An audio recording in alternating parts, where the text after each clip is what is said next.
ASIF HOSSAIN RAFI চ্যানেলটিকে subscribe করুন এবং পাশে থাকা বেল আইকনটিতে প্রেস করুন যদি আপনি আমার লেটেস্ট আপলোড দেওয়া ভিডিও মিস না করতে চান।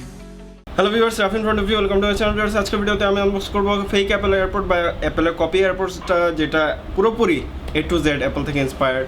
তো চলুন আনবক্স করা যাক, দেখা যাক এটা বিল্ড কোয়ালিটি কীরকম, সাউন্ড কোয়ালিটি কীরকম অ্যান্ড অল দ্যাট। তো চলুন শুরু করা যাক।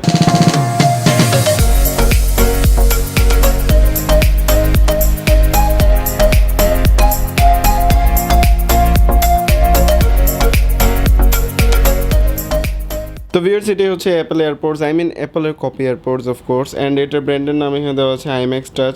এটা একটা টাচ ভার্সন বলতে এটার মধ্যে আরেকটা ভার্সন আছে যেটা বাটন এ কন্ট্রোল করতে পারবেন আপনি আপনার মিউজিক প্লেব্যাক বা পোস্ট প্লে, এটা বাট এখানে টাচের মাধ্যমে কন্ট্রোল করতে পারবেন। তো এই পাশে দেওয়া আছে কিছু সাইন সিম্বল, এটা আপনি চার্জ করতে পারবেন, কল রিসিভ অ্যান্ড করতে পারবেন, মিউজিক প্লে করতে পারবেন, অ্যান্ড অফকোর্স এটাতে মাইক্রোফোন আছে যার মাধ্যমে আপনি কথা বলতে পারবেন। চলুন এটা বক্সটা ওপেন করা যাক। এখন বক্সটা ওপেন করতে আমাকে একটু কষ্ট করতে হয়েছে যেহেতু এটা একটা ফেক বা কপি এয়ারপডস, তো বক্স এত ইজিলি খুলবে না এয়ারপডসের বক্সের মতো, একটু টেনে টুয়ে খুলতে হচ্ছে, যার ধরুন একটু লেট হচ্ছে বক্সটা ওপেন করতে। তো বক্স ওপেন করার পরে আমাদের চোখে যেটা পড়ে সেটা হচ্ছে এয়ারপডস এরকম একটা প্যাকেজিংয়ের মধ্যে, অ্যান্ড এটা একটু সাইডে রাখা যাক অ্যান্ড দেখা যাক এই কেবলটা সম্পর্কে। অ্যান্ড এটা হচ্ছে একটা মাইক্রো ইউএসবি কেবল। তাছাড়া এটা নিচে রাখা আছে কিছু পেপারস, অ্যান্ড একটা এয়ারপডসের জন্য এত বড় ডিটেলের একটা পেপার, একটা ফেক কপি এয়ারপডসের জন্য। তো এখন প্যাকেজিংটা সরে লক্ষ্য করা যাক এয়ারপডসের বক্সটার দিকে, অ্যান্ড এয়ারপডসের বক্সটা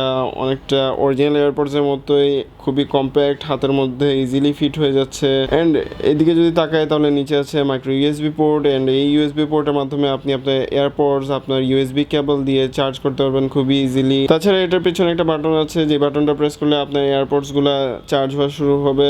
যদি আপনি এয়ারপডসটা ইউএসবি কেবলের সাথে সংযুক্ত না রাখেন, আপনার বক্সটা চার্জ হবে, অ্যান্ড আপনি বক্স থেকে আপনার এয়ারপডসগুলো চার্জ করতে পারবেন। অ্যান্ড ওই বাটনটাতে প্রেস করার পরে একটা লাল লাইট জ্বলবে, এই লাল লাইট দেখলে আপনি বুঝবেন যে আপনার এয়ারপডসগুলো চার্জ হচ্ছে। তো এখন একটু এয়ারপডসগুলোর দিকে লক্ষ্য করা যাক। এয়ারপডসগুলো ধরলে অতটা প্রিমিয়াম ফিল মনে হয় না, একটু প্লাস্টিক ভাব তো থাকেই। তাছাড়া দেখতে তো হুবহুই অ্যাপেলের এয়ারপডসের মতো, হুবহু কপি। অ্যান্ড এটার উপরে আছে টাচ বার, যার মাধ্যমে আপনি আপনার মিউজিক প্লে পোজ করতে পারবেন, মিউজিক চেঞ্জ করতে পারবেন, তাছাড়া কলও রিসিভ করতে পারবেন, কল এন্ড করতে পারবেন। এই এয়ারপডসগুলো সম্পর্কে বলতে চাই যে এগুলো অতটা প্রিমিয়াম ফিল দেয় না আপনাকে, অতটা প্রিমিয়াম লুক না, বাট আপনার যদি শখ থাকে যে আপনি অ্যাপলের এয়ারপডস ব্যবহার করবেন শুধুমাত্র, এই ইচ্ছাটা থাকে, অ্যান্ড আপনার বাজেট অতটা বেশি না, তাহলে আপনি এই এয়ারপডসগুলো কিনতে পারেন। বাট এগুলোর সাউন্ড কোয়ালিটির কথা যদি বলি তাহলে সাউন্ড কোয়ালিটি অত ভালো না, মোটামুটি একটা সাউন্ড কোয়ালিটি পাবেন। অ্যান্ড আপনারা যদি ভেবে থাকেন যে আমি নিজেই এয়ারপডসগুলো কিনে নিজেই কেন সাজেস্ট করতেছি যে এই এয়ারপডসগুলো না কিনতে, কারণ হচ্ছে এই এয়ারপডসটা আমার না, এয়ারপডসটা হচ্ছে ভাইয়ার। তো ভাইয়া একটা ডেমো দেখাতে যাচ্ছে যে এয়ারপডসগুলো কীভাবে কানে ফিট হয়, আউটলুকটা কীভাবে দেখেন, কীভাবে ফিট হয়ে থাকে। দেখুন ভাইয়া অনেক জোরে জোরে মাথা নাড়ছে, বাট এয়ারপডসটা পড়তেছে না, অনেকটা অরিজিনাল এয়ারপডসের মতো।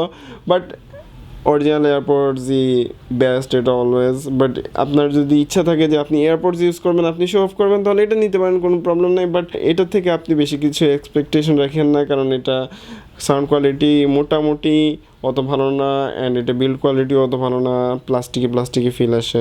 আজকে ভিডিওতে আশা করি আপনাদের ভিডিওটা ভালো লাগছে। যদি ভিডিওটা ভালো লাগে তাহলে প্লিজ একটা লাইক করুন, শেয়ার করুন আপনার ফ্রেন্ডদের সাথে, অ্যান্ড চ্যানেলটা সাবস্ক্রাইব করে ফেলুন এরকম অনেক ইন্টারেস্টিং ভিডিওর জন্য। As always, thanks for watching.